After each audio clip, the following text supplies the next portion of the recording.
আমি আর হাসান 1 বছর live together করেছি। চলতি বছরের শুরুতে দ্বিতীয়বারের মতো বিয়ের পিঁড়িতে বসেন ছোট পর্দার জনপ্রিয় অভিনেত্রী ও সঙ্গীত শিল্পী জিনাত শানু স্বাগতা।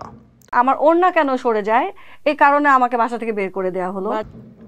সম্প্রতি এক সাক্ষাৎকারে স্বাগতা জানিয়েছেন, বিয়ের আগে হাসানের সঙ্গে 1 বছর লিভ টুগেদার করেছিলেন তিনি। কখনো গায়ে হাত তুলেছেন? হ্যাঁ, 2-1 তো অবশ্যই, এত মাইর খেলে তো তুলতে হবে। তো সেখান থেকেই দুজন সিদ্ধান্ত নেন বিয়ের।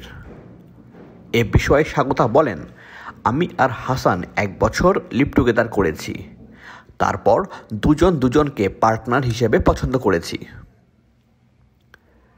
এই অভিনেত্রী জানান, তাদের লিভ টুগেদারের সিদ্ধান্তে পরিবারের কোনো সমস্যা ছিল না। তিনি বলেন, আমরা যখন লিভ টুগেদার করেছি আমাদের দুজনের বাবা মায়ের পক্ষ থেকে কোনো সমস্যা ছিল না।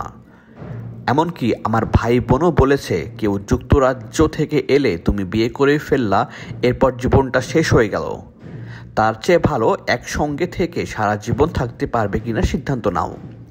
স্বাগতা আরও বলেন, সমাজও আমাদের বিষয়টা মেনে নিয়েছে।